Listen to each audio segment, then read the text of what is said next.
Please don't spoil the movie by adding your own soundtrack. Hello, hello, darling. I am Bridget Jones. Oh, from Bridget Jones' Diary. Spot on, mate. That's not the accent she has. Some of the worst I've ever heard. Hello. My name is...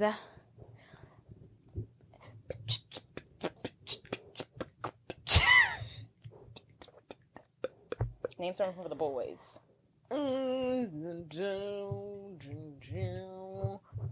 That out. If you don't say my name is Rachel Berry. Pimply? Yes.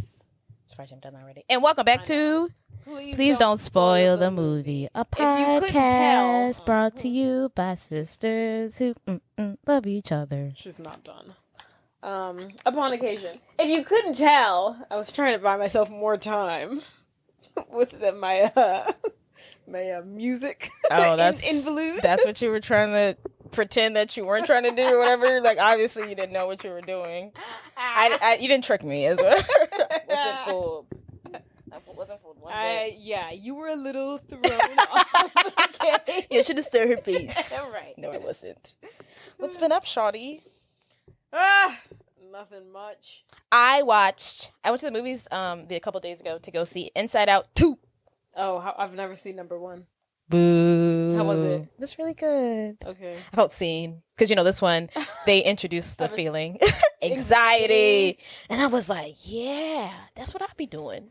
That's what I have. Is it, like, at one point she's talking about, she's like, okay, if we do this is what's going to happen. If we do this is what's going to happen. If we do this is what's going to happen. And, like, she's trying to, like, playing out stuff. And I'm like, oh, yeah. Anxiety. I suffer from this emotion, too. I did see one TikTok of this lady. It was like this lady, she must have been her husband, and I think it was her son. I can tell if it was a boy or a girl. But she was bawling, crying, and her husband's like, are you serious? He's like, are you serious right now? She's like weeping, and her son, someone tweeted under, the son's looking at his mom and like, are we watching the same movie right now? I'm a weak. But I can get from anxiety or just the movie in general? From the movie in general, but there's a one point when anxiety kind of has a breakdown, and I can see how that resonates with people. Because I got it too, but maybe if I was in a sadder headspace, I'd have been crying. But yeah, and then I ate too much. I put too much butter on my popcorn, and I threw up later that night. So.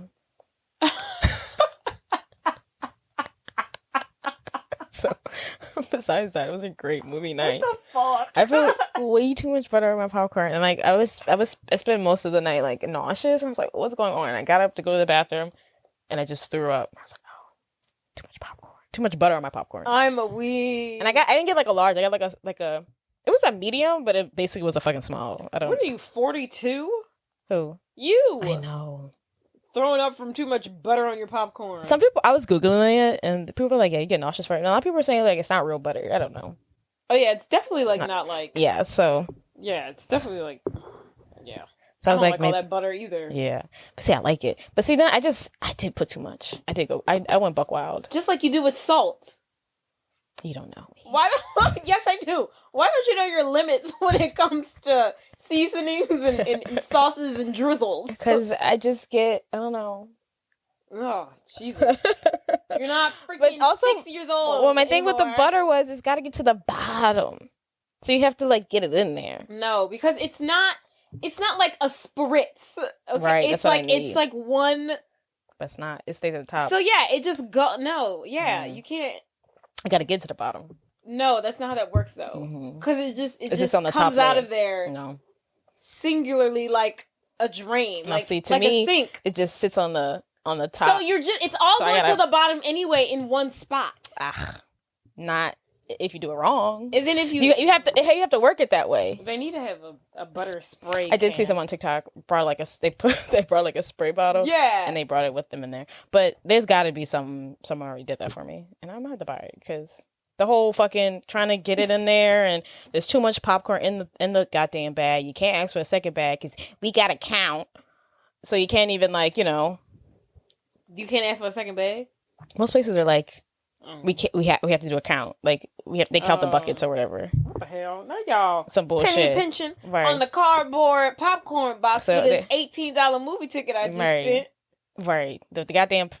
I think the goddamn popcorn was like My movie ticket $10. costs more than if you buy 500 boxes of fucking popcorn containers in bulk.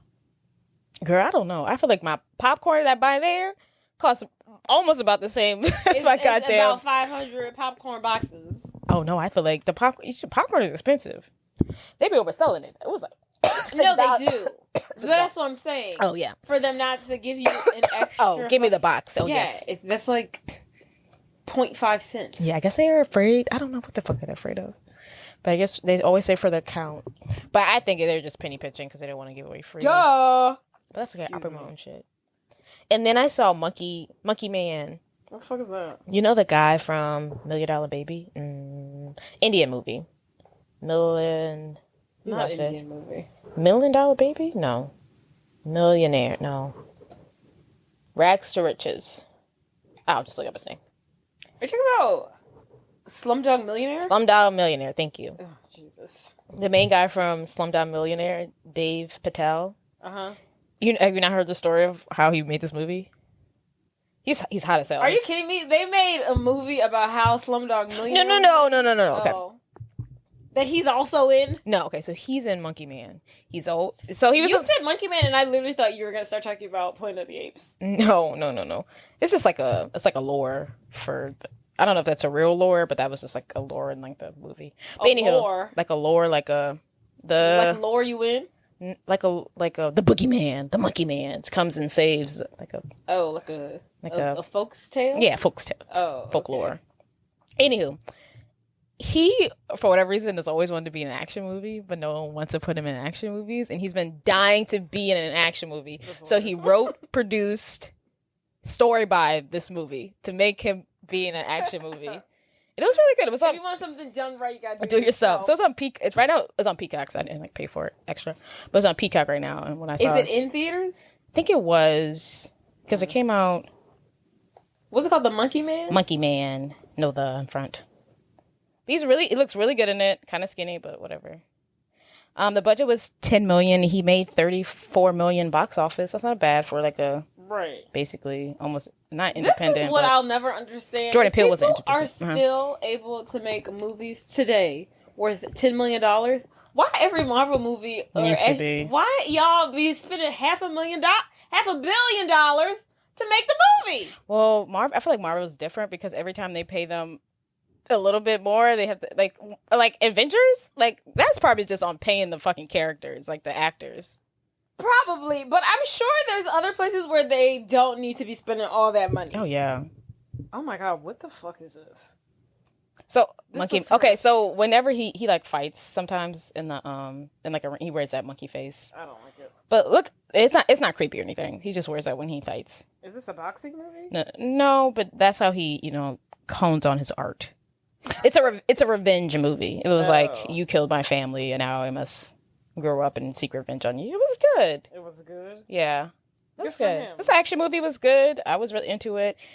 But I just think it's so funny that he wanted to be in an action movie so bad and no one put him in one. He was like, fine, I'll do it myself. And in scenarios like this is where it would be like, no one wanted him to be in an action movie, so he made one himself, but it was awful. No, it was decent. It's good to hear that it was actually it's got an 88% on Rotten Tomatoes, which you can't always trust, but I think it was pretty good. Would I have paid for it? Maybe. Would I have wanted to pay for it? No. I prefer watching on Peacock. There's very few movies I actually want to pay for nowadays. But he looks really good. There's no film that would actually make me get out the house and go to a movie theater and sit there and watch it. You know what? There's not one film out there. I think it's crazy the ones that do make me get out. Maybe Wicked. Maybe Wicked. Yeah, Barbie almost had me. Barbie had me. But they couldn't even get me out the door. Shit like Bottoms got me out in the theater. Yeah. It was like me and two other girls watching that movie. That movie even went to that movie only went to 4 theaters. So the fact that one I had to search. I had to search. I was like, where is it? I had a great time in the movie theater. I kind of wish someone else went with me so I could laugh with them. But it was like me. It was like 3 people in the whole theater. It was a good movie, but it wasn't. I don't know. It's just it's like I just want to see it in movie theaters. There's some movies I just want to see in movie theaters. Fair is fair. It doesn't even have to be good or like the best. It just has to be something I'm interested. Yeah. Like I wanted to see that other The Watchers that Dakota Fanny's in. Have you seen that? I've seen Dakota Fanning in a commercial before. Yeah, that's what it is. The Watchers. It's a Night Shyamalan. M. Night Shyamalan original, and I like his movies, and I like but I already knew it probably was gonna be okay. Get mixed reviews. I feel like his movies always do, but right, I was into it. Right. I almost went to that, but I was like, no, go see Inside Out too. Have you started The Boys yet? No, I haven't. You see the incels going crazy? That's what I keep seeing. People talk. I wanted to see what your opinion was. The only thing that I've really seen, I mean, I don't have the incel Twitter. Well, all I see is people. Incel algorithm. Right, no, I don't either. But all I see is people being like, okay, so like recently I just saw like they were getting a lot of shit, like bad reviews on one of those websites, and someone was like, oh, I guess the incels finally realized they're talking shit about them. I will never trust like the Google viewer people. Whatever. Well, yeah, I did see a few like that, I guess. But no, I'm not getting direct hits. Yeah, I saw a few like that, and then the guy who plays the evil villain Homelander was like, obviously we're making fun of you people. Yeah, he seems cool. He was like, if you're not into what we're doing, then don't watch it. Right. And I was like, ooh. Period. I love that. I love a stark contrast from like being a crazy person. From being what you play. But no, I need to start watching it. I just don't feel like getting into it again. No. I don't feel like watching it and then finishing it and then waiting a year for the next season to come out. That's why I haven't started watching half the shows. That's why I haven't started watching the new it's not the new Game of Thrones, but that's why I haven't watched House of Dragons. Oh, I see. But yeah, so I haven't started watching The Boys. I have started watching Bridgerton, however. Bridgerton. You finished it? You haven't started watching it, huh? No. I always forget that I don't like Bridget. It's not my vibe. I feel like I only watch it with other people. I thought you watched the first season. I did, but I watched it because people kept talking about it. Not because I wanted to. See, and I did like the second one. Yeah, but I get bored. Yeah, if they're not showing the main two love interests on the, I'm like, I don't give a damn. Yeah, turn away from these people. I do not care. I get bored. Like I get The only reason why I from watch like it the two main ones, and then the second oldest brother, it's like we're trying to figure out. I'm like, okay, are you gay? Are you bi? Are you queer? Like, what's going on? Right. I'm intrigued when he's on there because I'm like, what's your sexuality here? But other than that, I'm like, anybody else, I'm like, cut it off. I don't care. I don't care about the mama love interest. I don't care about the younger sister love interest. I don't give a damn.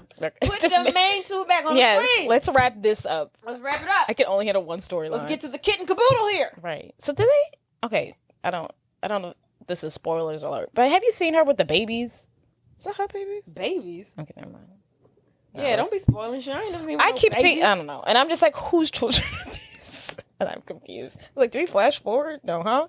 I don't know, but you haven't finished it, so I don't know. Yeah, I have no idea. I will say, before we move on, about the two, because it's like the girl, Penelope, who was like the ugly duckling, and now they're like, she's like the main girl now. And then, I don't know, what is he, like the third brother? Colin? Yeah. I have my skepticism. But not even for him. And I still have it. I can't get into him. There's just something about him. And I was like, because they did it with Anthony. Anthony wasn't like hot the first season. He has sex appeal, though. And then once his season came around, I was like, oh wait, he's like hot as fuck. And I was like, maybe they'll be able to do it with him. They are just not able to do it. And like they're like trying, like I see them trying to make him hot. They like changed his hair. He's clearly been in the gym, but it's still not. Yeah. Like and like there's something about him. Like he's kind of douchey to me. Like I don't know, you like his storyline or his look? His his character to me is douchey. Like you didn't like her, you casted her away, then you go off to Paris and Europe or whatever, and you were fucking all these bitches and you're bragging about it. He just seems like a loser. Like he's a loser, like wah, loser. He's trying to compensate for something. Yeah, and now he's back and like you're the third oldest brother. You're not even like the top number one. Right, you don't even get the you're not even important here. Number one. And then he like thinks he's all cool because he spent 6 months in fucking Europe, and she's like fawning over him, and it's like, girl, you could do better. Fuck him. So whatever. I think the only person I'm really excited to watch is, I don't know her name, the Indian girl that comes back, and the Featherington's mother. The Featheringtons. Whatever how you say it. That mama. I love the mama. She's to me, she's interesting. And then I saw a tweet that once this season is finished, they're not making another one for another 2 years. No one is going to be talking about your show in 2 years. Like, what? With only 8 episodes? They make movies in 3 months. I know. Why is it taking you 2 years to make 8 episodes? Honestly, like, right now I'm scarred. So, like, to me, every show is taking... Whenever I see a show turn around, like The Bear right now, it's coming out with season 3 and, like... Yeah. And like, when that... giving them their praises. But I'm like, my head is blown. I was like, this is an option? Right. Because, do we not remember the days where we used to get every new season, every freaking season change? Vampire Diaries. You get the fall, Gossip Girl. The fall season premiere, the spring season premiere, the summer season premiere, and each of those seasons have like 18 episodes. Whoever was running the CW back in the day, get them back in the office. No one. Get them back in the. The problem is no one wants to work. Nobody wants to work. Get your ass up and work. Nobody wants to work these days. Exactly. Get your ass up and work. Produce. I need to see the CW, the old time director, producer, whoever that was, to get on some people's asses because they used to be Vampire Diaries, Pretty Little Liars. All the other shows. All the other ones that are coming to mind. Riverdale. Gossip Girl. They were all of those. They were spinning them out. They were spinning them out. Yeah. Like it was nothing. I don't know if we need more cocaine in the writing room. I don't need. We gotta pay these people more. We have to bring back hostile work environments to get this done. Do we need to take away the rights? Do it. Do we need to take away the rights? Let's do it. This is what it costs. We need this now. Are we settling for 8 episode seasons once every 2 years? Because some shows don't. We'll go through 3 wars by then. Exactly. Some shows don't need all of this. Game of Thrones is the only show that you could get away with it because I know it takes a lot and they got freaking dragons, man. They got freaking dragons. And they're digging them up from the ground and they're reincarnating them back to life. That takes a process. They're doing a lot of production, but for Bridgerton, that y'all fill the shit on a lot. Like, come on, right? Because all your exterior scenes always looks like CGI when y'all pan over the little town. I see CGI. This is on a computer. Right. Also back in my day, actors didn't act in nothing else in the show they was on. Right. But now, like, y'all need to get these actors in and then let them go out. Right.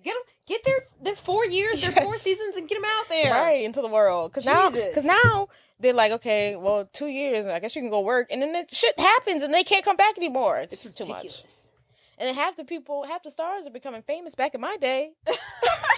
A TV star was a TV star, but now TV stars become full stars and it's all mishy-mashy. So it's just, come on, guys. If you have one demand, Jay, you have anything else you want to talk about? Oh, lastly, the last thing that I've seen recently, great show. It's on Hulu. Oh. Under the Bridge. Me and Mom were watching it. Without me. Yes, she'll just put anything on. So, like, she started watching it, and I just was sitting next to her, and then I stopped looking at my phone. You were like, "What's that? Who did that? Wait, what's going on here? Well, why is it? Go now, which one is? Now, what happened to her? She's probably so annoyed. Right, exactly. So I never even saw. I think I missed the first 2 episodes, but you get the drift. You get enough. Right. Yeah. But the story is about this girl. What's her name? Do you know what city they're in? They're in Canada. Oh, okay. It's about Rena Burke. True story, real human girl. That the Native American girl? Is she Native? She's Indian. No, she's Indian. But there is a Native American woman in the show. Oh, okay. So I watched the first 5 minutes of the show at work, and I was like, "Nah, I want to pay attention," so I turned it off. But go ahead, keep going. So Rena Burke, it's about her. Mm-hmm. She's this is the 90s Canada. She's Indian. You know how that goes. 90s brown person. You see where we're going with this? So she's 14 years old. She's super cute, super young, super innocent, and she's trying to fit in with the rebellious white chicks. She's actually 14. She did. Like she looks. Oh, she I looks know older. this girl. Yes. She does. I'm sure. Yeah, I'm surprised you haven't heard about her. No, on I your didn't. But she was still 14. True crime podcast. Yeah, no, I do. I know her face. But yeah, she was 14. Have you listened to one? Honestly, I've heard so many stories. They all just about whenever I hear a girl, they kind of mush. Whenever like a girl's kill another friend, it's always. But she must be the. I think this is the one. Did she like what they do to her? So she tries to fit in with like the popular rebellious girls, right? Obviously this isn't who she is, but she starts morphing into them. Mm-hmm. There's like 3 of them, the main ones that she hangs out with. Mm-hmm. There's like the leader, there's like her flunky, and then there's like a third one who's like really like Rena's friend. Like they the black girl in the movie. Yeah, the black girl. But in real life she's not black. Yeah. And then so ultimately, how do they kill her? Yeah, so long story short, they killed the poor girl. Oh, they beat her to death. Did they stump her in the trunk or no? No. Did they bury her? So what happens they is set her on fire? Rena does something to like embarrass the lead head chick, right? And her flunky is like, we should kill her. And then the main girl's like, yeah, let's kill her. Mm-hmm. So the flunky's serious, but the other girl's like, let's just rough her up. So they beat her up. The flunky serious? The flunky is serious. Oh, she's trying to become head bitch, I see. No, she's just crazy. She's a psychopath. Okay. So they beat her up, right? That's the end of it. And then she kind of, this all happens under a bridge. Like, it's like, there's like a party going on. Yeah. That's why it's called Under the Bridge. So they beat her up, right? Even her friend beats her up. It's just like, there's more to that story. I'm like, okay. Yeah. So her friend beats her, they all beat her up, right? So then she takes her beating and like, she's walking like over the bridge, like to get home, bloody, bruised up, right? The flunky wants to kill her, I guess. Like, she like wants to finish the job. So she follows her. She follows her over the bridge, and I guess they end up on the other side of the bridge. And she continues to beat her up and then kills her. What do they do with her body? So then she kills her, and if anybody's planning on watching, I'm just gonna spoil it. Well, it's based on do you want me to spoil it for you? It's based on true. I've seen. I can't remember which one it is. So. Okay, so then the girl, the flunky, she follows her over the bridge. She beats her up. Then a guy also comes and beats him up. He don't even know who this chick is. Beats her up, yeah. Yeah. So, but apparently he had a bad day that day, so that's why he did all of it. Because his parents don't love him, and his dad left him, and so he was living in a trailer by himself, and he got evicted from the trailer, so now he's homeless. So he had a really bad day.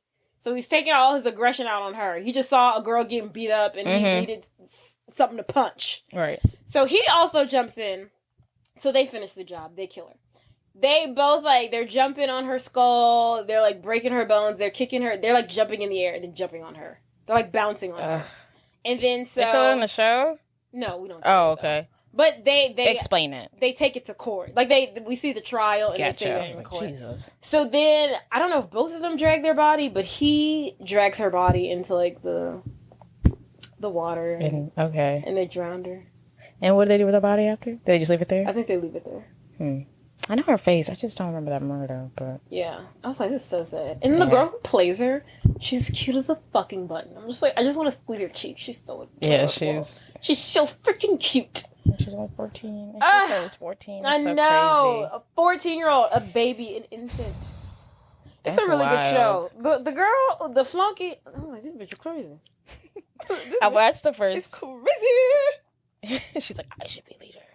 No, it's not even that. Because she's doing all of this for the main girl. She's like, I did it for you. Oh, she says that? I did it for you.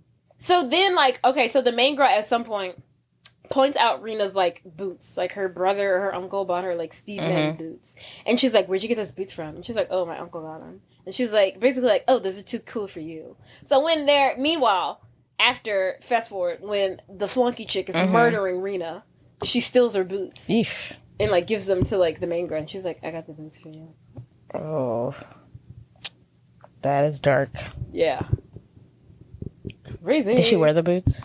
No. Oh, okay. Surprising. They're incriminating evidence, so. Well, sometimes sometimes they'd be like, dumb things. Those are earrings, aren't they? You're wearing them right now in court. And you're like, what? No. No, I'm not. But it's a really good show. I'm going to go back and watch the first 2 episodes because I didn't see them. We can watch it. Well, I probably won't have time tonight, but I will be watching it. Yeah. All right, Jay, you want to tell them what movie we were chit-chatting about today? Think Hawaii. Think Tropical Paradise. Think brain injuries. Think amnesia. Think anything to do or doing anything to make a woman fall for you. No matter what it takes. Think a cafe. Think a car accident. Mm-hmm. Think an idiot brother. Think marine life, aquatic life. Okay. And that's all I got. That brings us to, drumroll please, 50 First Dates. When Playboy marine veterinarian Henry falls for an art teacher named Lucy, he soon discovers that she has short-term memory loss and has no recollection of meeting him the next day. To prove to her friends and family he is interested in more than just a one-night stand, he sets out to woo her and make her fall in love with him all over again, each and every day. Psychotic. Right? It's a little weird. It's crazy. I don't know how I feel about it. Oh my God. The film is an American romantic comedy directed by Peter Segal, written by George Wing, and co-produced by Adam Sandler. The film was released on February 13th, 2004, and distributed by Sony Pictures, and co-produced by Adam Sandler and his production company, Happy Gilmore Pictures. All right. Drew Barrymore received the script for the movie initially 4 years prior before filming. Jesus. She instantly liked the story, but ultimately got lost in the shuffle and was forgotten about for several years until Adam Sandler was later given a copy of the story. What? he got his own story, but no, he co-produced it. Got it. No, so she heard about it, right? Yeah. But I'm thinking he wrote it. You spilled something in here. No, I see it. I see it on. Look, that's when you tripped.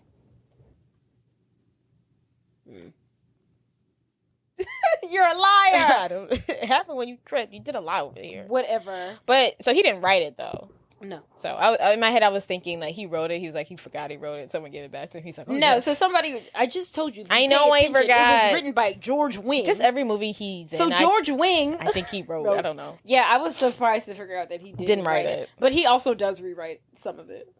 Which makes sense. Yeah. So like he got it and then it was like, oh, I'll do it, but I want to change some stuff. Okay, so. Before we get there. Back to where I was. Barrymore was sold on the script and wrote Sandler a letter suggesting it as their next film together since The Wedding Singer. Oh. She typewritten it. She put it on the typewriter. She typewritten it. She was like, hey, I really like this movie. I heard you got it. And I think we should do it together. And he's like, oh my God, yeah, I love you, of course. That's so cute. Just call him. Yeah, right. Just call him up. I guess this was more poetic. The film's first script took place in Seattle, in the screenwriter George Wing's hometown, but Sandler rewrote the script to be set in Hawaii. Random. Why? I don't know. He said something about, you never really see those movies set in Hawaii. They're always set somewhere else. And blah, blah, blah, blah. So that's why. Just put white people in a place where it's brown like, people should be. You never really see romantic comedies set in Hawaii. You don't really see a lot of white people in Hawaii. Yeah, exactly.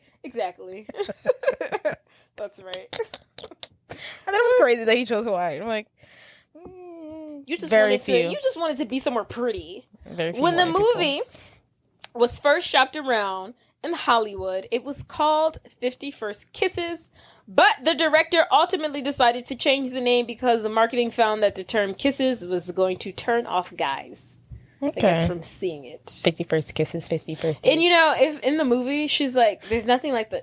I was like, that must be why she says this over and over and over again. Mm-hmm. There's nothing like the first kiss, the first kiss, the first kiss. They should have changed it to the first date. Like how she always says, there's nothing like the first date. Well, they didn't know. Whatever. The original script was much more of a drama. Although Drew said she loved the writing of the original script, Adam had reworked the script significantly, transforming it from a drama to a comedy. Some things I'm just like, why? How is this? Why would that have been good to watch? What? This as a drama? It's been too much. I don't know. Just someone. It's just funny. I don't know. It's just like I can see it as a drama. I can, but like it wouldn't have been fun to watch. Probably not. Yeah. Probably not. But... Forget every day. It's just like, okay. Mm-hmm. Okay, keep going. Sorry. The original, no. In the original script, the movie ends with Lucy waking up to see a mural intended to jog her memory with a timeline of her and Henry's entire relationship painted on her bedroom ceiling. Okay. Peter said that, the director, said while this finish worked well enough, they decided to take things to Alaska instead. The new ending not only depicts the end of Lucy's story, but shows Henry fulfilling his lifelong dream of studying walruses in their natural habitat. Okay. I'm not mad at it. Actor Kevin James makes a small cameo in the film in the montage featuring Adam's character's ex-lovers.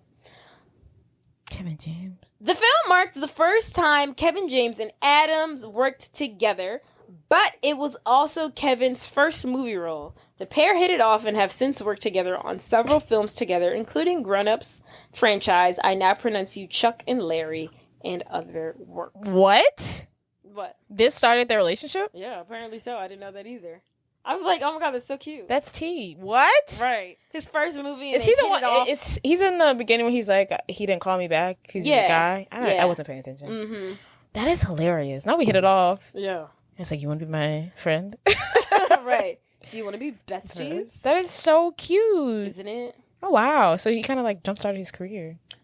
He had his own show that was successful. Oh, I'm sorry. Yes. I'm thinking he came from nothing, but he had, whatchamacallit. Yeah, he had his show. Sorry. It was like so random that he was just. Yeah, it was random that he was in there for 5 seconds or whatever. Because I just assumed that you're up and coming. But he had, How Am I Tripping? Kings of Queens. He's in Queens, yes. Quality. Kings of Queens. Budget! 30 million. No. It's shot in Hawaii. 40 million. It's shot in Hawaii. Okay. 80 million? $75 million. Which is a lot. I think it's a lot. I think that's an absurd for a movie that if we just heard Monkey Man could do it in 10 million, why did it take you $75 million? Did I say 10 million or 100 million? You said the budget was $10 million and the box office was 30. Why would that movie have cost $100 million? Continue. Well, he's also in India. No friends. What the fuck does that mean? Oh, it's cheaper? I'm assuming. I don't think it's not no offense. I don't think it's an expensive country. Perhaps, I don't know. I didn't see the film. But still, nonetheless, they were in like the making slums movies of India for $10 million. It's still doable. Yeah. Why are you making a movie for $75 million? I don't know. But I guess you filmed it in Hawaii. It just had to be in Hawaii. Box office. 100 million. No. It's a less. Who be trying to see chick flicks 2004? 150? No. Okay, I'm about to go down. You don't like. No. Don't go down? Go up? Oh damn, 180? No. 200? $198.5 million. That's actually really surprising. Yeah, I was like, damn. Like, I knew when I looked at it, I was like, I know it's going to be a lot of money, but I was like, I didn't think it would be this much money. I also didn't think the budget was going to be this much either. Right. That's actually really surprising. They lucky. They needed that for that budget. Mm-hmm. But yeah. You know, I can't believe this is our first Adam Sandler movie, and this is the first Adam Sandler movie that we're doing. As opposed to his Billy greatest, Madison? All of them. Oh, What is Big? Oh, Big Daddy. Big Daddy, Billy Madison. I'm surprised we haven't done Little Nicky. Little frickin' Nicky, which I think we must love exclusively. What's the other one? Happy Gilmore. Billy Madison. He said that, yeah. Those are his. Yeah. Those are his core. I'm surprised we're jumping to the end of his. Like I know, after those came out like the 90s. Yeah. Those are like his. Those are Big Daddy, Happy Gilmore, and Billy Madison. Those are like his. Yeah. His trifecta. This is when he starts to go downhill movie wise. Well, this movie isn't downhill. We got a couple, but this is. What else do we have after this? I mean, after this, then yeah. Yeah. No, I'm saying this is like sitting 07. Yeah, he starts losing it. Don't forget about the Zohan. What the fuck was that? Oh, I thought it was funny. I didn't see it. But it wasn't his best. And then I think people like Grown Ups. I never saw Grown Ups. Oh my God. Grown Ups 2, like, don't even talk about it. I saw like it's Grown good? Ups. No. Oh. I don't know why it was so bad. No, wait, no. But you like Grown-Ups. I got to reverse. Grown-Ups 1, yeah, whatever. Grown-Ups 2. Hilarious? Oh my God. I've never seen any of them. I don't know why that movie was so fucking funny to me. I had never seen any of them. It was like the first day, I remember I was a senior in high school. It was like the first day of like senior orientation. And we all just decided to go to the movies. And I don't know how they even wanted to see Grown-Ups 2 or how we even got to see it. But we decided on that film. And we was fucking weak. So the movie was fucking hilarious. I was like, this is the funniest shit I've ever fucking seen in my entire life. That is wild. Was hilarious. It was so stupid. It was just like, I was like, this is so dumb. Is that the one where I want to be chocolate wasted? That's the first one. Okay. The first one, the first one's just like, family. The second one is so chaotically stupid. Oh, maybe I should watch it. It was so. But see, I haven't watched them because they both seem so chaotic. I'm just like, the first one wasn't. The first one was more like, oh, here's my family and here's we're all spending, like, it had like a plot. Yeah. The second one was just like all over the place, but in a good way, in a great stupid way. Okay. And then we have, when he did Chuck and Larry, that was okay. But then when he did that, what's that one he like plays himself as a girl? Jack and Jill or something like that. I was like, Adam. Yeah, that was not a good one. Hang it up, buddy. Hang it up. But then he did like Uncut Gems, which was good for him. Was a good non-comedy. But that was different. Yeah. He was like switching it up. Oh, we forgot to say Waterboy. Oh yeah, Waterboy. I was never crazy about The Wedding Singer. Oh yeah, I don't think I've actually ever seen The Wedding Singer. I'm not even gonna There's lie. Anger Management. That's a good one too.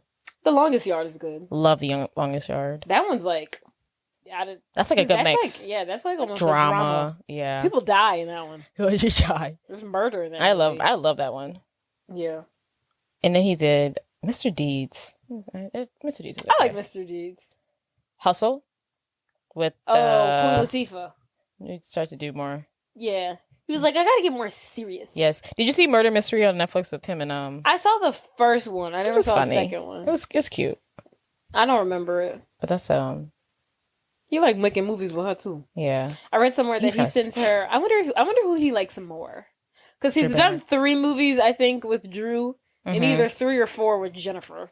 Okay. What other movie did he do with Drew? He did Murder Mystery 1, then the second one, and then he did, I think it's not Blended. Yeah. He has a movie with Drew Barrymore and Jennifer, what's her name? Jennifer Aniston. And the movies are literally the exact same. Oh, Just Go With It. Just Go With It. Blended is Drew Barrymore. They're both on vacation. Yeah. In both of them, and they both like date. I've never seen any of them. I can't tell you which one is which because I get the plots confused. Blended, it seems like they both have children and they're coming together, and then yes, but okay, see, and then because she has like 2 kids, and Blended, either Drew Barrymore, I think she has like 2 kids. He has kids too. I think. But then also in Just Go With It, Jennifer Aniston also has like 2 kids. I just see some sexy body walking away, so I don't know what that's about. Me neither. Oh, I did want to see Bat Mitzvah on Netflix. I'm not sure. Is he in it? I didn't want to see that. But that looked good. Oh, fuck. I did want to watch that too. These all things. Oh, Benchwarmers. But he's got a lot of movies. But he also, 8 Crazy Freaking Nights. Oh, that's a cartoon, but yeah. Or cartoons. Or animation, not serious. All right. He has great bodies of work. He does. Here we go. Let's set the scene. We're in Hawaii. We are introduced to, what's his name? Henry, something. Henry Roth. He's a playboy. He's a player. We're seeing all of his sexual escapades. All of these. We see a montage of women saying how awesome he was and how they spent an amazing night with Henry Roth. So we get the idea that he's, in fact, a fuckboy. Everybody lost me. Who lost you? the plot has already lost me. Because it's, no offense. Look how he look. Ooh. You have a thing for old Adam Sandler? No, I was saying he's not all that cute. Yeah, okay. Like young Adam Sandler? I said he was like no. Young Adam Sandler, 10 out of 10. Hottie. Look, yeah, just like 90s. Like a fuck boy. Like he probably smells, but he's hot and he's cool. You kind of want to talk to him. Are you saying he's hot or not? I'm saying he's not hot here. I'm trying to give his props to her younger version of him. He's not that old in this movie, though. How old is he in this movie? 30? I don't know. He's not probably. Young. Anywho, not the playboy of Hawaii. That I'm not sold on the story that he's a playboy of Hawaii. Also, if I'm going to Hawaii and I want to have a fling, you think I'm gonna find the one white guy on this fucking island? a native. Give me a freaking native. With the tattoos, with Yes. the tribal tattoos. Exactly. Get out of here. Exactly. You're right. That's a good point. Like, why would why am I looking for the one white guy? man? Absolutely not. the one plain white guy? I Right. have plain white guy at home. Right, exactly. I don't go to Africa and plan on. I don't ask Steve, do you have your green card and your shots? Do you want to come back with me to America? Right. No. You take a Zabadu and you take him home. That's right. Yes, I'm not having a experience with a true American. Right. Even though they're American, I don't know how to say They that, are sorry. American, but You know what I mean. A non-ethnic. there you go. In fucking Hawaii. Not there you go. That's how you say it. That's the terminology we're looking for. So not sold on him. Not even sold on the love slightest. story. So we're introduced to him. He's a playboy, whatever. He's also not a marine biologist. He's a marine veterinarian, and he specializes in walruses. I go back and forth on his job title as well. He's definitely like a marine. No, not that. I'm just like, why? It's very niche though. Yeah, It's no, like it's very niche. I'm like, walruses. I This guess is like I feel like that big was the part of the drama that held into the movie that you were talking about. Because he should work at a bar. thing. Like, why does he have like a legit job?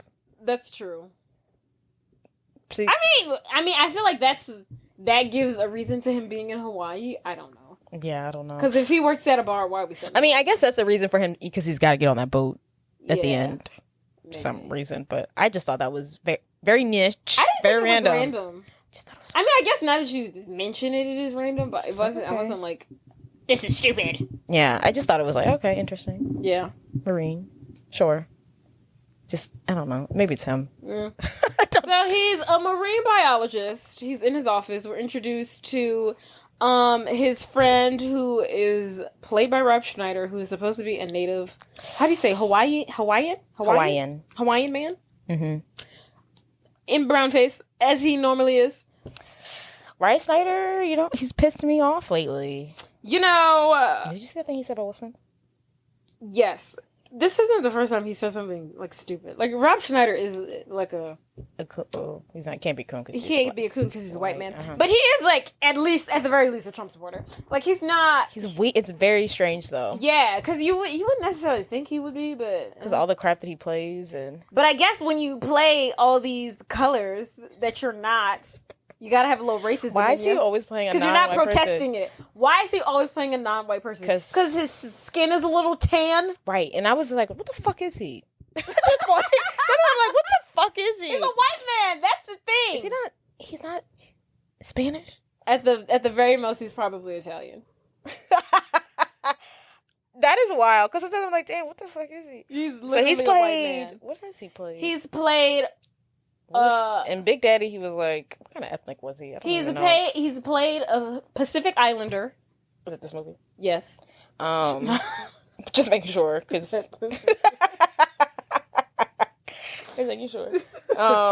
He's played an Asian man, which I think that's probably Which the one was worst. that? Oh, and I pronounced it fucking Larry.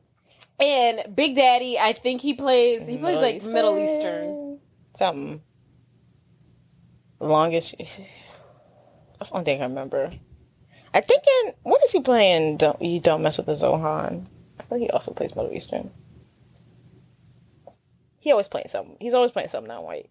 Right, I'm sure he's played a Spanish man before. Right. Shit, he probably played a black person before too. I won't put past him, but yes, always playing someone. So we're introduced to, he's working in his workshop, we're introduced to him. Eventually we're introduced to his assistant, or his, I don't know, Alexa?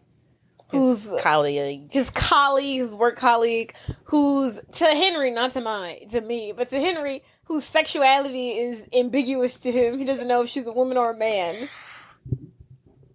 I do not like the way he treats her. Oh, it's awful. It's awful. It's awful. It's awful. So mean. The whole scene where he gets the walrus to throw up on her because she ate his roast beef sandwich. Sir. I was like, this is a bit much. I was like, this is bullying. This is bullying. You're bullying her. And he keeps talking about, are you a man, Man or or a woman? woman? Sir, fire him. HR. Right. Go to HR. She did try to sexually say, like, let's go have sex in your office. That was my favorite scene. Really? Yes. I'll insert it. So we're introduced to all these characters, right? So Henry, after a long day of work, he goes over to this cafe, the Hawaii, I don't know what it's called, Haikiki, Wailiki, the Hawaiian cafe. And he sees the beautiful and gorgeous Drew Barrymore as Lucy sitting in the cafe. He's instantly strucken with her. He doesn't say anything now, but he's like, she's hot. Yeah. She's hot. So he goes back into the cafe the next day, and he makes his move. Following day, he goes up to her, and she's like building a waffle house. She's like making houses out of waffles, which is weird. And he goes in, he introduces himself, he helps her with her waffle house, and he's like, hey, I'm Henry. And they hit it off. She's like, hi, you're so handsome. And they're like, and she's like, your fingers smell like fish. And he's like, yeah, I'm so sorry. And she's like, no, my dad and my brother are fishermen. I love the smell of fish because it reminds me of them. Gross. And they're just key, and he's talking about walruses, all that fun stuff. I that would never be attracted to me. Wash your hands, sir. Yeah. Put some bleach on them. I mean, I guess if it reminds her of nostalgia, but... No. Fishy hands all day, every day. Why aren't you wearing gloves? That would not be something. I would be like, you remind me of my dad and my brother. You got me there. And they come home on you fish. Got me there. Not something I would want to smell all day. And she like sniffs his hands. I'm like, yeah, that's where she takes it far. But I guess we can't yuck other people's yums. I don't know. There we go. That's so they agree to see each other the next day. They're like, okay, do you want to meet back up here for like a date? Cute. And they're like super excited. They're totally into each other. Well, they love it. Meanwhile, the cafe owner and the chef, they're raising eyebrows. They don't like this. They don't like Henry talking to Lucy. They're the only two. They're the only native Pacific Islander. How do you say Hawaiians? Hawaiians? Are Hawaiian people indigenous? Yeah, I believe so. Before I make an ass out of myself. Let me see. That's it. Are Hawaiian? Hawaiian Indians? Hawaiians. Just add an S. Why do I want to say Hawaiian? I don't know. Hawaiians. Like Louisianians. I don't know. Hawaiians. Okay. So, the chef and the cafe owner are the only Hawaiians in this film. Yeah. The only real. No reason you're going to say it wrong. Like, we're looking dead in my eye. They were like, Hawaiians. Wow, I get it. No, you got it. They're the only natives in the freaking movie. The whole fucking movie. That's set in Hawaii, but you know, whatever. You know. So they don't like it. They don't like what they're seeing. They're not saying nothing yet. Henry goes off. He tells Rob Schneider, who's playing a Hawaiian man, and he's like, look, I'm so freaking excited about this chick. Like, she's hot. She's gorgeous. Like, she's everything I dream of. I'm so excited for my date tomorrow. So he goes back. He returns to the cafe. It's a rainy day. He walks in. He sits down at the counter. What's her name? Sue, who is the owner of the cafe, I think. We don't know. She's like, hey, I need to talk to you. And he's like, okay. But Lucy walks in, right? And she sits down at a booth. And he's like, oh, she's here. Let me go sit next to my date. He walks up to her and he's like, hey. And she's like, hello? Who are you? And he's like, hey, I got my fingers especially fishy for you.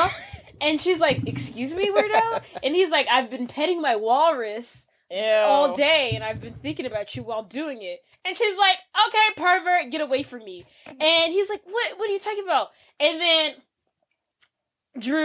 Lucy is like, get away from me, I don't know you. She gets up and she runs off. He now figures out from Sue. She pulls him aside and she's like, look, Lucy, she's not like other people. She's a special girl. She's a special girl. She got into a car accident a year ago, picking some pineapples with her daddy. He got some ribs broken, but she suffered a traumatic brain injury. She no longer has the ability to retain short-term memory. She still has a long-term memory, but short-term memory she ain't got. Yeah. So anything that happens from today on, she can't remember it. She learns everything before the accident. It's clean. Yes, completely when she goes to sleep. She remembers everything that happens before the accident, but she can't retain any more information after that. That's it. And then she's living the same day over and over and over again. End of story. Dun, dun, dun, the end. He finds out this happens and he's like, okay, I gotta go back out. Right. No.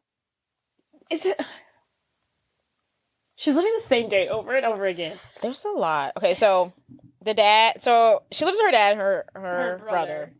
They help her out by trying to recreate the same. I don't know if we call it helping her out, but they try to minimize the trauma. They recreate the same day every day. And they go through great lengths.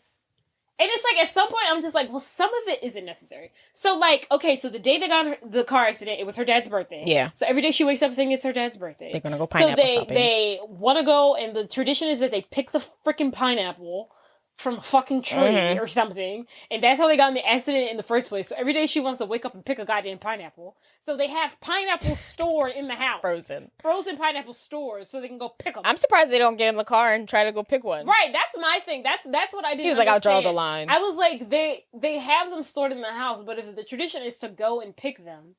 It's too traumatizing for I was like, why do y'all... I think it's too traumatizing. So that's the part I didn't understand. So they keep pineapples on stock. Yeah, he's like, I just got one instead.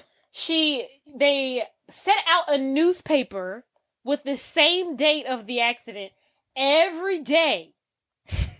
She wears the same clothes. He rewashes. This is where they lost me. Oh, I missed that. Because he rewashes the same clothes she wears every day. We don't have to do that. That part is not necessary. What? I missed that part. She can put on different clothes. She doesn't know what she put on the day of the accident. I did see him doing laundry, and I was like, what's the significance of him doing the laundry? It was so she can wear the same She wears the same clothes. That doesn't make any sense. That doesn't make any sense either. She don't remember what clothes she had on during the accident because she don't remember the accident. She could literally wear a sundress or a wedding dress the next day, and she wouldn't fucking know. Why must she wear the pink shirt and the white pants every day? She doesn't have to be the exact same person every day. They don't have to do the exact routine every day, but they create the exact routine every day. It's insanity. It doesn't make any sense. It's wild. It's too much work.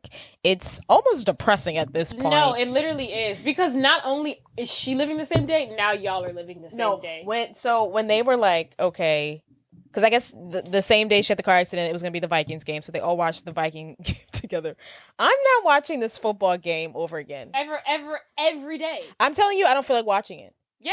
And then they have to watch the present she gave him, which was she gets him a present, The Sixth Sense, they have to watch it every night. Luckily, it's a decent movie. Luckily, but after every day for 9 months, you don't have to say yes. All you say is, "Girl, I'm tired." I'm tired. And then after they do all this shit, they can't even go to sleep. Yeah, she has to go to sleep before then, and they have to reset everything. He has to wash her clothes, which still doesn't make any sense. They have to freaking reload the pineapples. Then they have to put the Sixth Sense tape back into the same wrapping paper. The brother adds a little bit of shampoo. Yeah, they add more. She uses up her shampoo, so he adds more shampoo. Like drops shampoo. So it's at the same level every time. It's like, that's not necessary. Not necessary. Just let her think like, oh, what happened to my shampoo? And then the mural. The mural I don't get. How is she painting a whole mural in like 4 hours? Okay, because here's the thing I don't get. Does she paint the mural the day of the accident? Like, I don't understand why the mural is incorporated into the day. I think that's giving her something to do that she loves. Because I think that's an add-on. Because he's like, okay, so they're supposed to pick the pineapples. Right, this is why I was like, this doesn't make any fucking sense. Mm-hmm. They're supposed to pick the pineapples, but the dad already has a pineapple out. She's like, oh, what about, it's our tradition. He's like, we could start a new tradition. And he's like, my wall needs to be painted. Why is it just to fill the day? I would say either to fill the day or maybe he had that plan for her. But I would say just to fill the day, like, let me go do some regular shit. So on top of recreating every single thing that happens, they also have her paint a mural every single day. And she does it. And then they go to bed and paint over it. Before they go to bed, they paint over it. They should be dead from the paint fumes by now. Literally. And then it shouldn't even be dry. So then the next day she repaints the mural. Probably shouldn't be dry. That's crazy. Yeah. So this is her life. And you know what? First time watching it, because I watched it twice when we chose. First time watching it, this is insanity. We shouldn't do this. Second time I watched it, I don't feel like going this whole whirlwind of trauma that she has to go through. So I kind of get it. I This is too much. Was trying to figure out like which situation is better or worse because they both fucking suck. Because it's like, yeah, like I don't feel like every day we have to watch her figure out that she won't fucking remember anything beyond this fucking day. Her life literally stops on this day. Yeah. Like her life stops on this day. She don't see her friends. And we have to like literally like tell her that every day. I don't feel like doing that shit. So yeah, I understand you doing that, but that's also insane. You don't have to do the exact same thing. Yeah, the exact same thing is a bit much. Or put that girl in the home. Because she doesn't know what the day... Exactly. She gonna go over there. Because this is too much, and someone else needs to do this. Yeah. Because that is too much trauma. But if the day hasn't... if the day hasn't happened, she doesn't know what the day is supposed to look like. That's right. So why are you doing all of these things over and over again? Because she doesn't even know that the day has happened or occurred yet. It doesn't make any sense. So for you to put her in the same clothes and watch the same football game and repaint the mural, you don't have to do that. You don't have to do it. Because it's never happened to her yet. Yeah, it's almost like they're like they're stopping her in time. No, I don't think this is fucking Groundhog's Day. This is one of those fucking movies where the people live the same fucking life every day. But in those movies, you have to like learn a lesson or like go to the Grand Wizard and get the key. In this movie, she's just stuck like this. There's no fucking fixing it. I wrote that this would be a great psychological thriller. Like if this was a drama, but there's no love. It's just like this woman, woman lives this whole life day by day, and then she realizes at the end that she's been doing. I don't know how they would do it, but it'd be a great psychological thriller.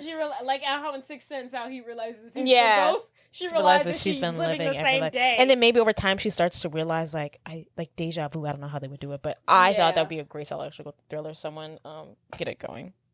Write it up. So yeah, that's her background.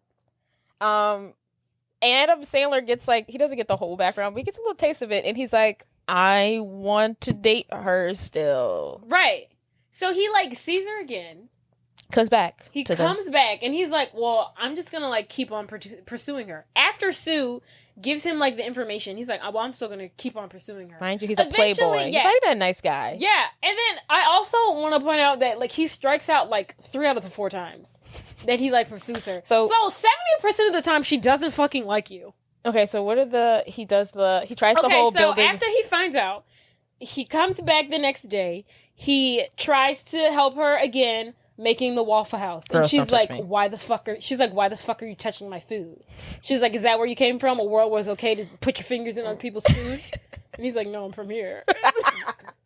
No, you're not from here. Anyway. So then the next one. She pretends to be Asian. He draws he draws a picture on a napkin. It's walruses. And he's like, I drew a dad and a son, her dad and her son. Her dad and her brother. But he draws like a dad and a son fishing on a boat. So she would resonate with it or something. Because her dad, she's like, my dad and my brother, they fish. And then he draws a fucking walrus because he's into fucking walruses. And he's like, and she's an artist. Oh. And he's like, he goes up to her and he's like, I just want to know what you think of this drawing that I drew on a napkin. She starts speaking fucking Mandarin. And he's like, okay, you don't speak English? All right. You don't look Asian. Yeah, she doesn't look Asian. I think it's so funny. Out of all of the accents she chose, it was like... The one where... And then, so the next one, he pretends not to read. And that's the one that takes her home. She's like, I like this. It's the funniest part. You okay? Yeah, I'm fine. I'm having a problem with something, but... Is it something that I can help you with? No. I just can't read. Here, I can read the Oh, menu. no. Thank you. I can do this on my own. Appreciate the sentiment. I'm going to get an order of the...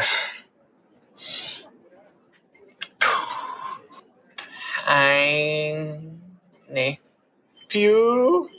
Pan. Who?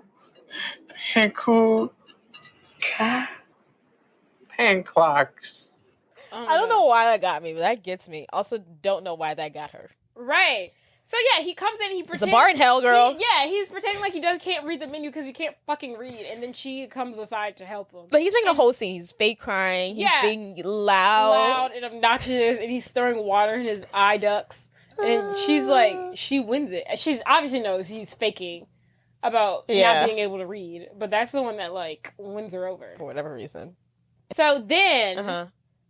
she's like, okay, so she's into him, whatever. But he's like, okay, well, thanks for helping me read today. I'll see you around. And she's like, that's it? Wait. And he's like, well, what do you mean? She's like, you act like a freaking buffoon in there, pretending like you can't read. That was the dumbest shit I've ever fucking saw. But I thought, hey, this guy really is interested in getting to know me, so I'll give him a chance. And then I get stiffed. Nothing. What's this? And he's like, no, wait. And he's like, I can't read. And she's like, save it. Goodbye. Bye. And then so Sue calls Dad. Yeah. Dad finds out that what's going on. Adam, or Henry, tries to run after Lucy. She goes to the house. Uh-huh. Dad comes out before he can even see Lucy. And he's like, stay away from my daughter. And he asks him, don't go back to the cafe. Don't do it. Don't go back to the cafe. And he's like, okay, fine. I won't go back to the cafe. So he kind of obeys his wishes. And doesn't go back to the cafe. But instead, he takes matters into his own hands. He still pursues her. But this time, he pursues her on the way to the cafe. Which is... I feel like the cafe was less weird, but him... stopping her and trying to stop her every time she goes to the cafe is a little weird. It's a tad bit much, sir. Yeah, it's a lot. It's obsessive. It's obsessive, and it's also like, why are you doing this? It's like, let it go. Let it go. Like, let it go. So on the way to the cafe, what are the scenarios? He pretends like his car is broken down, so she helps him jumpstart it. That was one. There's another one where he pretends like roadblock. There's a strand. Oh yeah, the roadblock. The road's closed. Yeah. It's raining, and he's the construction worker, and he goes up to her car, and he's like, "There's a roadblock. It's gonna be a little minute." And he's like, "Where are you coming from?" And she's like, "Breakfast." That one's creepy. That one I don't like. And he's like, "Oh, what'd you eat?" And she said, "Pancakes." And he's like, "Oh, really? I like making little houses out of pancakes." She should be so fat. She should. She's not working out. She's having pancakes every day. Is she eating the pancakes? I'm assuming she is. She's probably not eating all of them. Yeah, she's like, why? Why am I getting so fat every day? Why am I getting all this weight? So he says that, oh yeah, I make houses out of pancakes. And she's like, you do? He's got her. Another instance, he puts a freaking penguin in the road and strands the penguin. That one doesn't work. Pretends like he's getting freaking mugged by Rob Schneider. She comes out. That works. And saves him with a bat and beats Rob Schneider to a pulp. Oh, you better get ready! But keep in mind, all of these instances are happening, but she don't remember them. It's just like, why are you doing this? Because she doesn't remember. She's not going to remember. It's like, a lot of work to put in for someone who's not going to remember you. Yeah. It's weird. Like, what are you trying to prove? Yeah, because it's like you're trying to win her over, but it's like she's... Okay, you might win her over this day, but tomorrow she's going to forget you. So you're going to do the same thing the next day? It's so weird. It's weird. And I want to know what kind of drama were they going to turn this into? Because it's just so stupid. I think it was going to be the same thing. It's just stupid when you think about it. Just take out the jokes and set it in Seattle where it's raining. What makes it more dramatic? To me, if it's not comedy, it's more creepy. Because I'm just like, oh, this is... I guess so. No. I feel like if you can... I feel like it's 2004, so any way you spin it, comedy, drama, it's going to be creepy. Like, us looking at it now... Yeah. Is like, we see it because this is 2024 and this shit is stalking. Whether it's a drama or it's a comedy, it's still stalking. Right. I feel like if you put it as a drama, it makes it really like sappy, like corny love story. Like it's like Sleepless in Seattle is like what I think of. Like a very like sappy love story that's just cheesy. Yeah. I don't like a love story. I like a rom-com. I love a rom-com, but I also love a love story. I hate love stories. Which I was probably not into Bridgerton. Bridgerton, Lady Whistledown. Okay. So he's on this trek. He's trying to win her over. The dad's onto him. He pulls up on him, and he's like, "When you're done fucking around with my daughter, come over to the house." Comes over to the house. I guess he shows him like everything that they do to like this is how serious it is. This is not a freaking joke. Right. Leave her alone. He gives him the cut and the caboodle. He's like, this is everything that we do.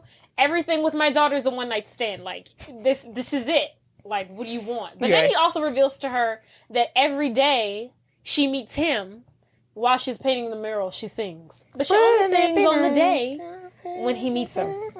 So cute or adorable. He sings the Beach Boys. Right. Wouldn't it be nice if we were older? So that's all I know for a fact. The dad, after, meeting Henry and seeing the lengths that he's going to, he's kind of warming up to him and is like, okay, what's your plan here then? Like, what's your thing? What's your... You just want to date your daughter. And he's just like, well, what do you think's going to happen when she wakes up 10 years from now and she's aged 10 years and she's going to be confused why? Right. She aged 10 years in a day. What are you going to do? And he's like, well, I think about that all the time. And he's like, well, we got to figure something out. Gotta cross that bridge later. But then I forget what happens, but there's she has a bad day, they call it. Yeah. She gets in, some police officer sees. So they go back to the cafe. Yeah. It's another day. It's a restart, new day. He's trying his shit again. Day. He on his bullshit again. Yes. There's a cop that sees her tags. They're expired. She runs outside and he's like, hey, why are you giving me this? Blah, blah, blah. And she's like, it expires in 6 months. He's like, nope, it expired 6 months ago. And then she looks she grabs a newspaper. She sees the dates wrong. She's freaking out. She goes home. Her dad reveals, hey, you got in this car accident. And then she does this whole oh no. And the dad's like, ugh. Right. This again. And then she's like, my favorite part is I want to go see the doctor. And he's like, You've seen him already. I really don't feel like going. So, which is to me, I'm like, yeah, I don't feel like doing this. I wouldn't do all of the shit that they do, but I don't think I would wake up every day and tell her you got a really bad car accident. I don't feel like dealing with it today. I wouldn't, because it's too much. You have to too much not emotions. only. It's just so much to unpack. Yeah, it's like you wake up. You're somebody's telling you you're not gonna remember anything beyond this day. This is your. It's all you would also still be doing the same thing every day. It's just like tomorrow, and you're also not gonna remember tomorrow. Me telling you this, you're not gonna remember tomorrow. You're gonna be news for you every day for the rest of your life that you've been. No matter what, she's gonna be doing the same thing. You're living this trauma every day. I kill myself. That's heavy, man. I kill myself. It's heavy, bro. I feel like whenever we do a movie and there's a scenario that I don't like, my solution is always kill yourself. But this one, I'm just like, I don't. We need a way out. She wouldn't because she would know. That's fair. That's fair. So they're all getting in the car. They're on the way to see the doctor. Henry's in the car. Brother, dad. At this point, they're like, he's got, if not a 50-50 chance, higher 50. Like, they're like, he knows her. She doesn't know him, but they know each other. So here's my thing. So in the car on the way to the doctor, the dad's like, he calls her like Luce. And she's like, don't call me Luce. I don't even know you. And the dad's like, well, you're kind of dating him, sweetie. No, she's not. Because when you really think about it, she doesn't have any say in this. Right. You're dictating if she's dating you or not because you're waking up today and saying, hey, I'm your boyfriend. I'm going to. But who am I to argue with you because I don't remember fucking shit. Right. That happens in my life. Which is crazy that no one thought for her to keep her journal before this. Also that. Because why didn't the doctors be like, girl, keep a journal? That is like the most obvious thing to effing do. Right. Keep a journal. But still.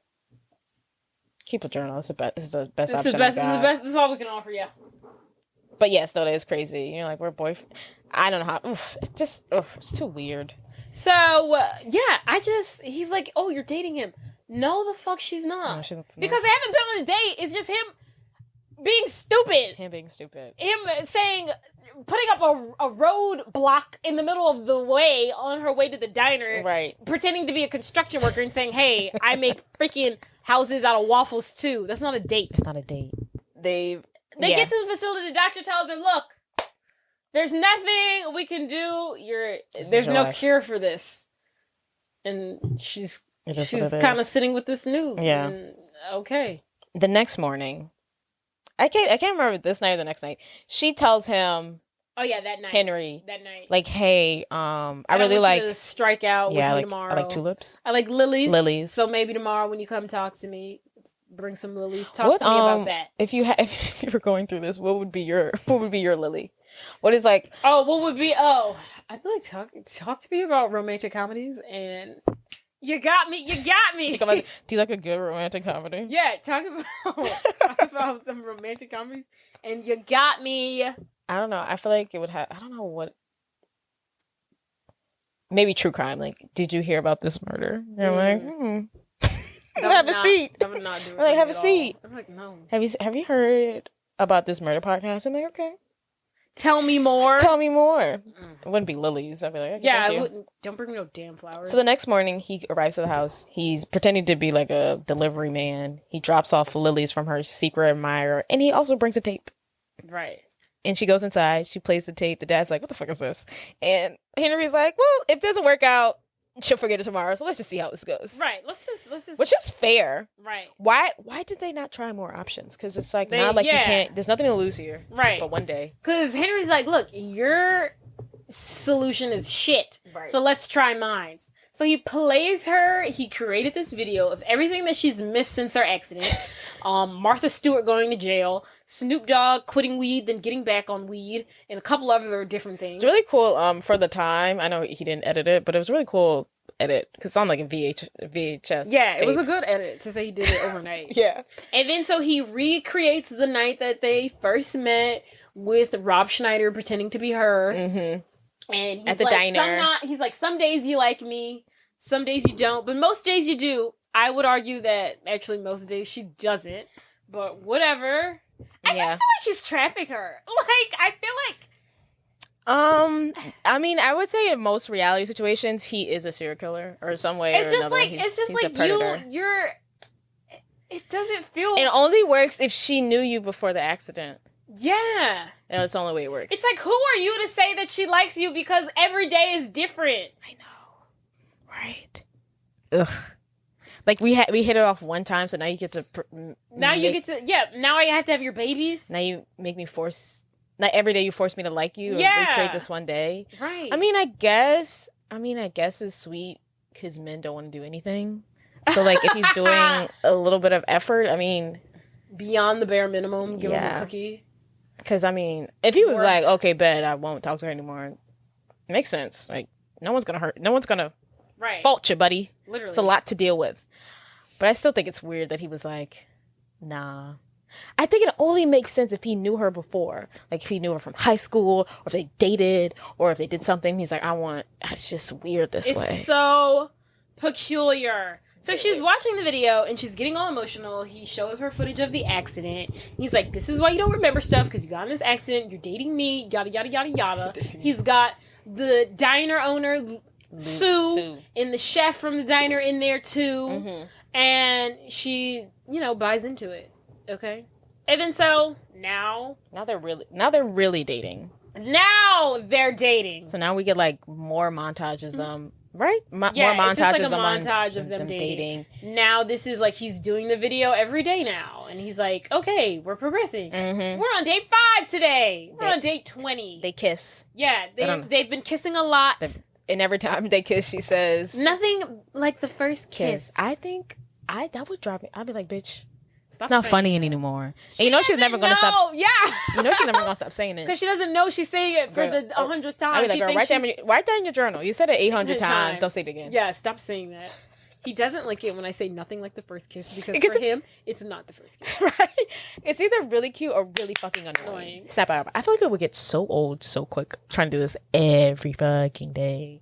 Because what happens with it, but also they're both putting all of their energy into this. So let's say you wake up and you find out that you only remember what happens today. So you're spending your entire day with this guy because he's dictating the content that you're seeing. Right. The content that he's seeing is him. Right. The content that you're seeing is of him. Right. So it's just like he's manipulating what you do because all the content is about him. Right. Not even. So what if you had a job? So it should be like, okay, yesterday at work, this is what you she did. can't have no job, but Well, yeah. she can't. But it just feels like there's so many things love wrong, and I can't is even explain it. love is the only thing that matters. I mean, he did like take her to see her friends, and I don't think she's seen them since the car accident, which was nice. Which is true. Whatchamacallit is in it? What's her name? Black lady. Maya Rudolph. Maya. Anywho, Young. so he's dictating everything. I don't know how to feel about it. Whatever. But now they're dating. His intentions aren't bad, but either way, it's just weird. It's just weird. You can't get around it because she can't have her own feelings, which is why she starts to journal. But it's just like, what if that day, like, she doesn't want to, like, hang out with you? Right. No, I'm just even like the dad. Even before he entered the picture, like I don't feel like getting out of the bed. I know today's your birthday, Dad, but I don't feel like getting out of bed today. Right. Even though I don't remember last, like, I still have feelings. Right. And they should change. Right, exactly. Every now and again. Just crazy. So he is helping though. Yeah, like you said, he shows her friends. Like, she goes to party with her friends. He takes her to the aquarium. He even takes her to the crash site. Does he? He does. And they're like in that field and they're like running. Uh-huh. And she like touches the tree. She's like, oh, it's... He takes her there. Right, because I think it's so funny that they got in a car except the cow. Why didn't you just say tree? Well, like a they hit runaway. the cow came in the road. And then they hit the tree. And then so they swerved and hit the tree. That was so much land that you could avoid it. But cows don't move fast. Right, but to me... So you should have seen that cow coming. Like, if it was a deer, then you would, like, swerve on a cow. Right. Also, like, there was a lot of non-trees in that area. It was a pretty open area for you not to hit a tree. Just at that point, like, they were close to the tree. It's the like, one tree. I gotta hit this tree. I could go right, nothing, left tree. Gotta hit that tree. Well, the cow was coming from the left, so he's not going to swerve left towards the cow. She went all the way around. That's not how. That's not how your natural reflexes. If someone's coming at you from your left, you're not going to turn left. You're going to turn right. Turn hard right. I don't know. I don't buy it. He's trying to kill his daughter. Different story. Psychological thriller. So at this point, they've dated. They're falling in love. She's met the walrus. He's done a little dance for them, and they have sex. They do, and then he asks her to marry her. I didn't like that. I didn't like that either. Will you marry me? I was like, bitch. We've only been dating. It's actually 12, and at 12:01, I forget. Right, shit. my mind resets.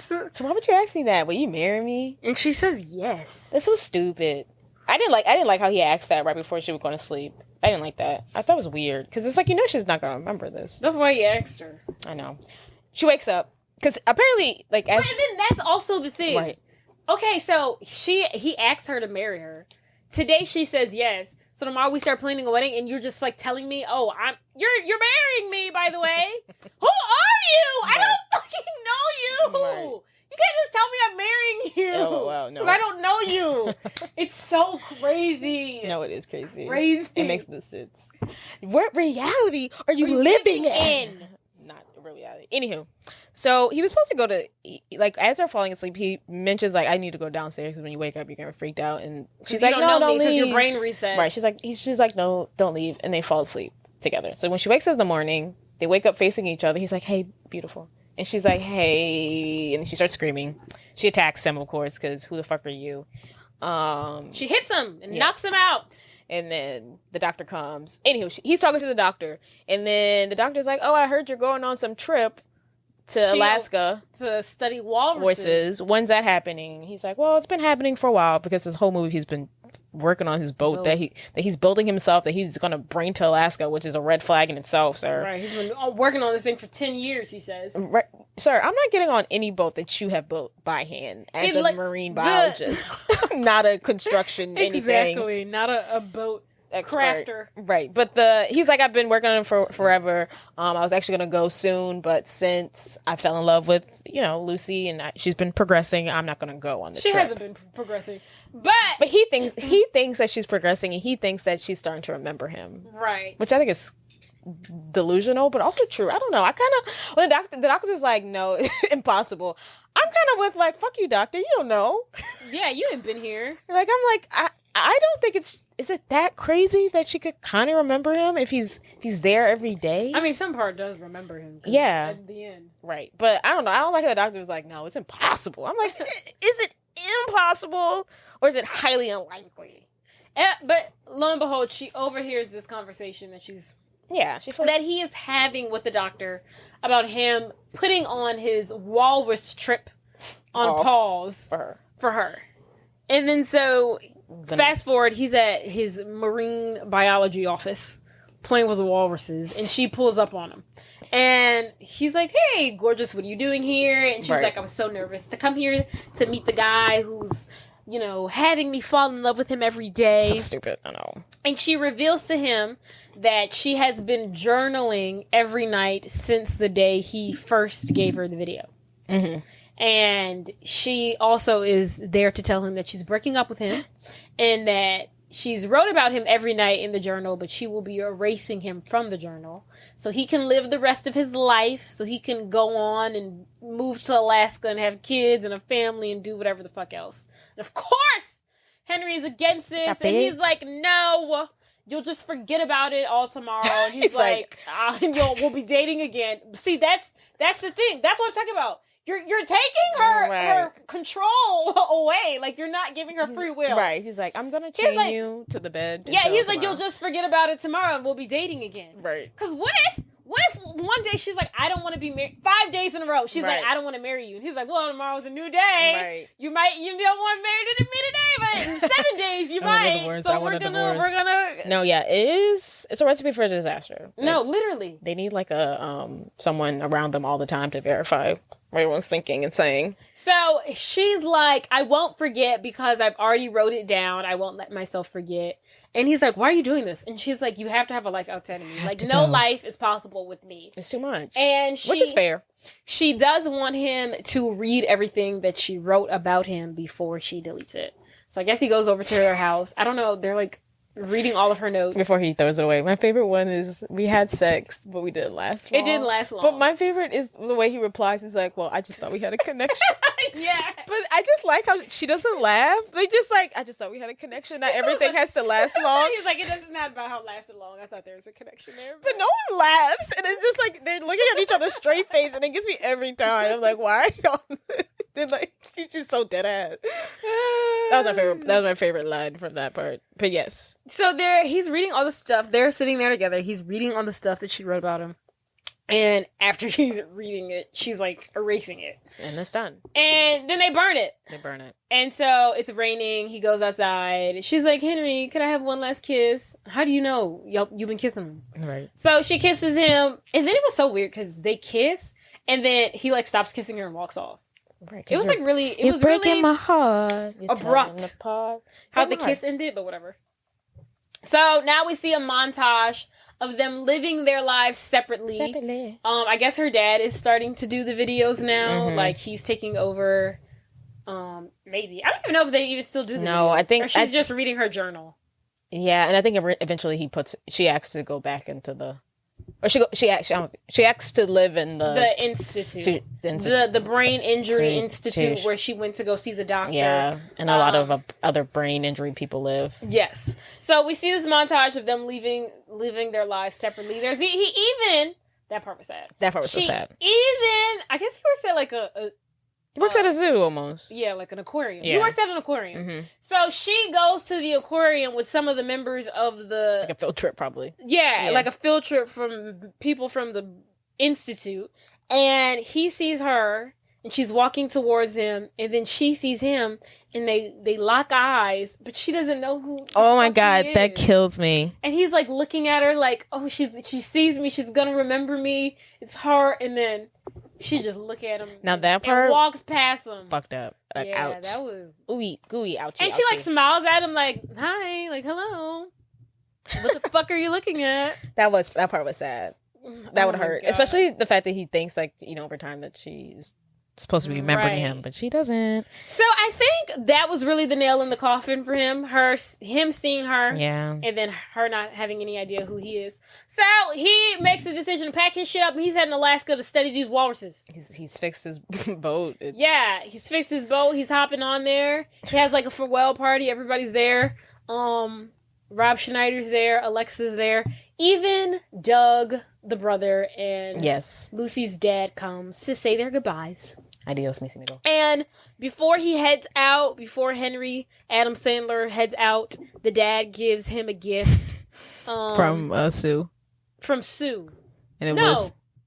Oh, I was sorry. I'm thinking about this. About this. The spam and receipts. Sorry. No. That the brother takes. I thought it was hilarious.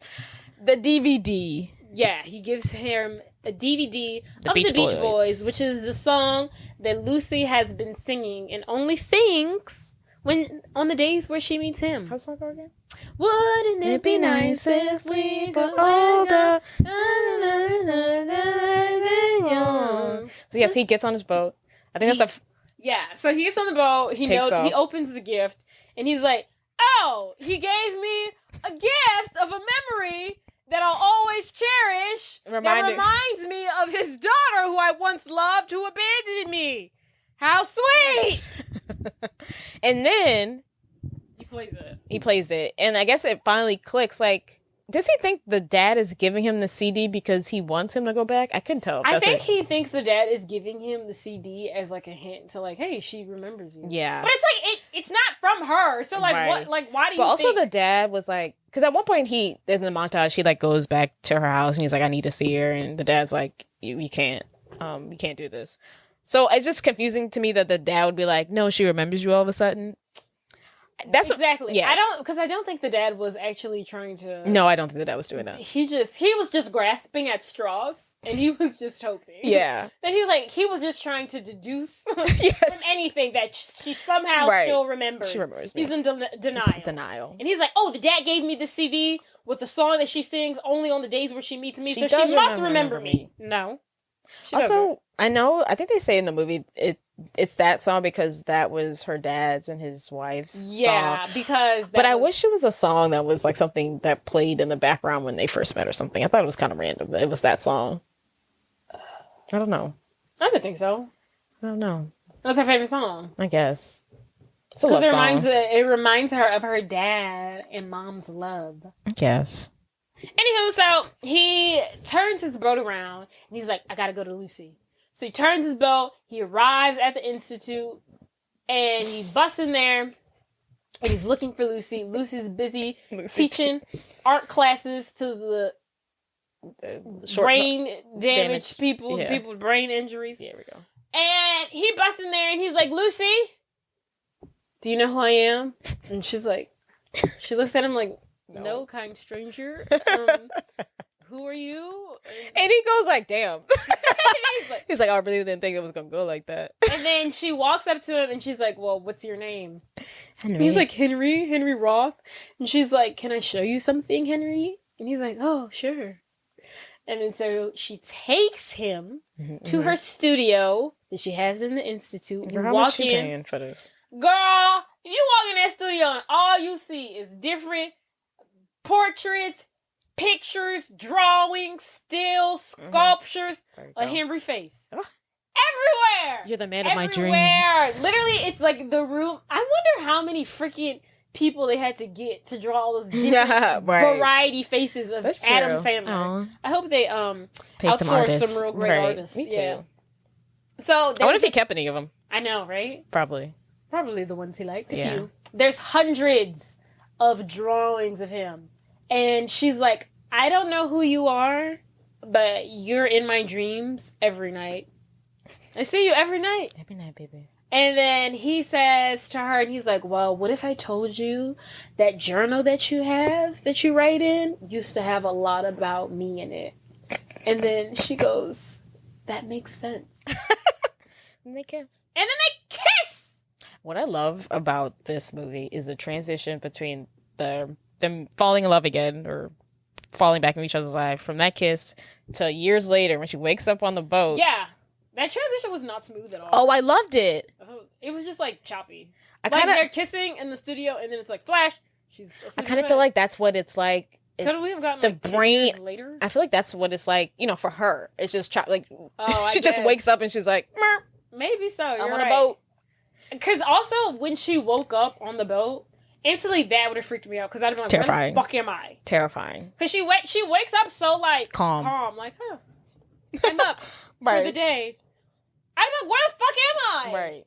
I know she feels that cold from even inside the room. Even it's a shock for us because we think, it's been, I don't know, a month. Right. She goes outside. There's some fucking 3-year-old child sitting out there. Exactly. Like, what the fuck is this? So she wakes up. There's a tape waiting for her ready. I mean, at this point, it's like 10 years in the making. So he's got it down to a science. He already knows how to do it. I wonder how long these tapes are. I know, right? And then she got over here journal. I'm like, go read your journal, girl. Can you imagine though, like having to explain like COVID to her? Like, we can't go outside. Why can't we go outside? So she wakes up. Psychological thriller begins. Is it real? Is it fake? Are you making up COVID? Oh, this is so good. Someone do it. Someone draft it up. Yes. So she wakes up. She reads the tape. we see them get married. We see them go through fucking life, I guess. And then he's like, whenever you're ready, at the end of the video, he's like, whenever you're ready, come outside, grab a coat. It's cold out here. She walks outside. She's on a fucking boat in fucking Alaska. She's got a 3-year-old. And she's got a fucking kid. And he's like, there you are, Mrs. Roth. Want to come here and meet your daughter? Go say hi to mommy. Now, to me, maybe she remembers her daughter. Like, come on. You give birth to this thing? No. No. You're one of them. I really like that her dad's on the boat, though. He needs to be. I think that's great. He needs to be. I love her dad. He's like, hey. I know how he's like, hey, say hi to grandpa. And he's like, hey. Right. Hey, buddy. It's just so nonchalant. It was really kind of wish cute. the brother was there, but I know he fell in love with... Oh, yeah, I wish the brother was there, too. No, but the dad literally needed to be there because you can't fucking it eases the isolate her in the middle. She's on a boat in Alaska. She doesn't know who the fuck you are. She doesn't know who this kid is. And she's on a random boat in the middle of nowhere in Alaska. You can't fucking do that. You gotta bring the dad. And we need to stop. You need to... Whatever you're searching for has to stop soon. Because it's been 3-4 years. Do your research. But like, she can't live on a boat in Alaska, dude. Yeah. Long term. Like, literally, you can't. Her finding out that she has to relive the same day over and over again is already trauma. Yeah. Now you're displacing her from her home and what she knows and all she knows. And you're telling her, hey, you don't remember anything. You don't know who I am. You don't know you have this kid. But also you're in the middle of nowhere in fucking Alaska. Too much. You can't do that. You can't do all that. You can't do. The dad needs to be there. If the dad wasn't there, like, she would have like. There will be some days she'd be like, "You kidnapped me." No, literally, she has to have those days. Yeah, there has to be days where she's like, "I don't fucking know you. I want to get back to fucking Hawaii with my dad. I don't like boats. Like, send me back. I hate the cold." You're like, because at what point would she have signed off on that? At no point would I have signed off on that. She would have to write in her journal. She'd have to journal her out. I guess she better dissect the fuck out that journal. So, what do you think about the movie? Minus like the obvious, like, what the fuck? You can't do that. It's a great movie. You know, when we picked this movie, I had watched it recently, like 2 weeks prior. And all the thoughts that I'm having now is what I was thinking when I was watching it. I was like, this movie is fucking psychotic. It's a little weird. I was like, oh my God. It's funny just how when you grow up and you become an adult, you're like, when you just become a woman. Yeah. And you see what the fuck they were pushing out before the Me Too movement. Yeah. And you're like, God damn. My favorite TikTok is, whoa, grandma, you a victim. You see that TikTok? Oh, yeah. When the grandma's telling you a love story, you're like, oh, grandma, you a victim. It's like this. Like someone telling you a love story, you're like, oh. this is that. This is so great. Okay, I have a couple questions. Go ahead. Who's your favorite background character? Alexa. Shut up. Oh. This is what they do. Really? Now. To me? I'd be going to your office and I'd become naked. Oh my God. That's your... Okay. What you do with that information is up to you. Oh my God, I was fucking weak. Because he's like talking and she's like, shut up. Because now I offer you a once in a lifetime opportunity. What I will do now is go into your office and become naked. I think you're going to me, it's the brother. I love the brother. He's hilarious. You know, honestly, I really would say he's like my third.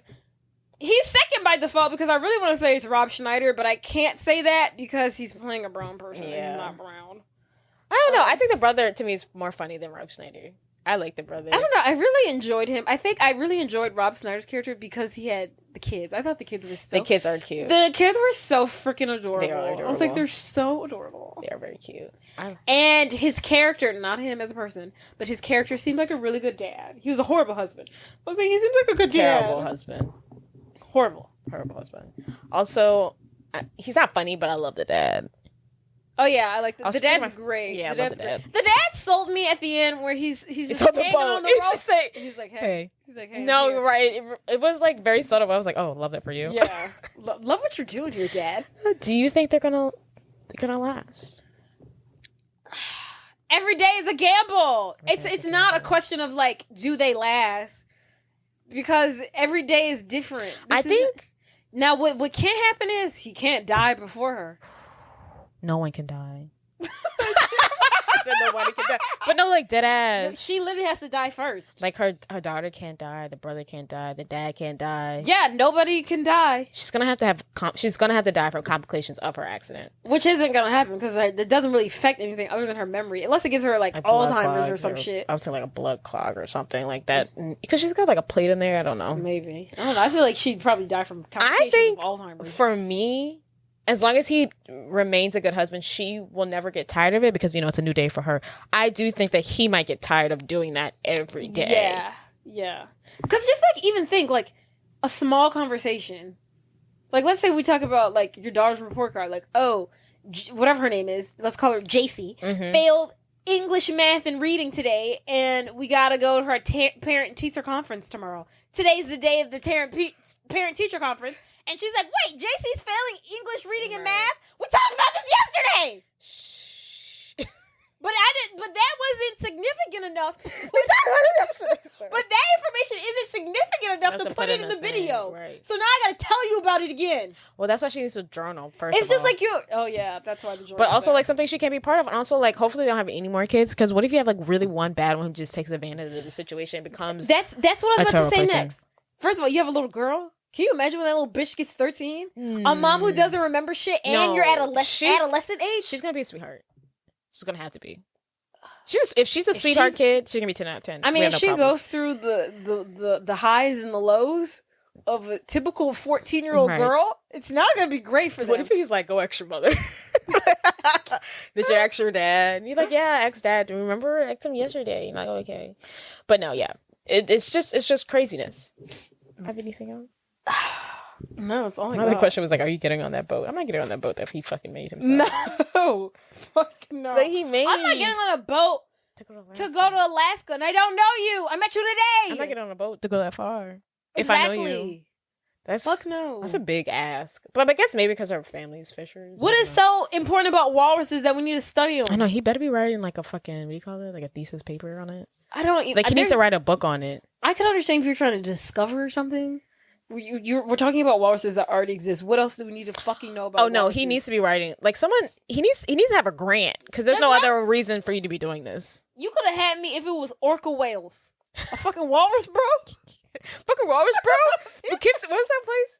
Fucking damn it! What in New Jersey? What Real Housewives? No, Hoboken, bro. Was it Hoboken? No. Sea caucus? Sea caucus, bro? You in sea caucus? What the fuck are you doing in sea caucus? He tells them he gets his ass beat. They're like, sea caucus? We went to a bar in Sea Caucus. Sea caucus? He's like, I got robbed. I'm poor. I lost an eye. Sea caucus? Fucking walruses, bro. But if you eliminate all the psychoticness that's in this movie, it's a great movie. It's really cute, I guess. It's like a love movie. I'm so surprised that he didn't write this. I think Adam Sandler writes all his movies. So I guess not. He probably wrote the other ones. Yeah, and he probably spruced this up. This is probably the one we pick is probably the one he ain't write. Right. I feel like he probably didn't write Baby Daddy though. I feel like he didn't write that one. Now we for sure know he wrote Billy Madison and Happy Gilmore. That too. It reeks of him. Oh, he did. Screenplay by Steve Franks, Tim Hillary, and Adam Sandler. Okay, cool. All right, guys.